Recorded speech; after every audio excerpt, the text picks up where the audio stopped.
ବନ୍ୟଜନ୍ତୁମାନଙ୍କୁ ମାରିବା ଏହା ଏକ ଦଣ୍ଡନୀୟ ଅପରାଧ। ତେବେ ଏ ବିଷୟରେ ଖବର ପାଇବା ପରେ ଜଣକୁ ଅଟକ ରଖାଯାଇଛି। ବନ୍ୟଜନ୍ତୁକୁ କାଟିବା ଭିଡ଼ିଓ ସୋସିଆଲ ମିଡ଼ିଆରେ ଭାଇରାଲ ହେବା ପରେ ଫୁଲ୍ ଆକ୍ସନରେ ବନ ବିଭାଗ।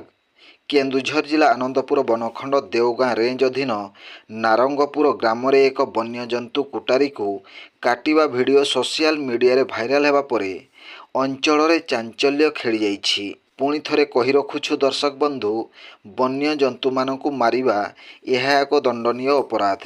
ତେବେ ଏହି ବିଷୟରେ ଖବର ପାଇବା ପରେ ଜଣକୁ ଅଟକ ରଖାଯାଇଛି। ବନ୍ୟଜନ୍ତୁକୁ କାଟିବା ଭିଡ଼ିଓ ସୋସିଆଲ ମିଡ଼ିଆରେ ଭାଇରାଲ ହେବା ପରେ ଫୁଲ୍ ଆକ୍ସନ ମୋଡରେ ବନ ବିଭାଗ। କେନ୍ଦୁଝର ଜିଲ୍ଲା ଆନନ୍ଦପୁର ବନଖଣ୍ଡ ଦେଓଗାଁ ରେଞ୍ଜ ଅଧୀନ ନାରଙ୍ଗପୁର ଗ୍ରାମରେ ଏକ ବନ୍ୟଜନ୍ତୁ କୁଟାରୀକୁ କାଟିବା ଭିଡ଼ିଓ ସୋସିଆଲ ମିଡ଼ିଆରେ ଭାଇରାଲ ହେବା ପରେ ଅଞ୍ଚଳରେ ଚାଞ୍ଚଲ୍ୟ ଖେଳିଯାଇଛି। ସଙ୍ଗେ ସଙ୍ଗେ ବନ ବିଭାଗର ବହୁ ପଦାଧିକାରୀ ଘଟଣାସ୍ଥଳରେ ପହଞ୍ଚି ସ୍ଥିତି ଅନୁଧ୍ୟାନ କରିବା ସହ ଜଣକୁ ଅଟକ ରଖାଯାଇଛି। ତେବେ ଉକ୍ତ ଭିଡ଼ିଓର ସତ୍ୟାସତ୍ୟ କ'ଣ ରହିଛି, ସମ୍ପୂର୍ଣ୍ଣ ଯାଞ୍ଚ ହେବା ପରେ ତାହା ଜଣାପଡ଼ିବ। Bureau report, Janajagaran Odia. Video ଗୁଡ଼ିକ ଆପଣମାନଙ୍କୁ ଭଲ ଲାଗୁଥିଲେ ଆମ ଚ୍ୟାନେଲକୁ ସବସ୍କ୍ରାଇବ୍ କରିବା ସହ ଲାଇକ୍ ସେୟାର କରିବାକୁ ଭୁଲନ୍ତୁ ନାହିଁ।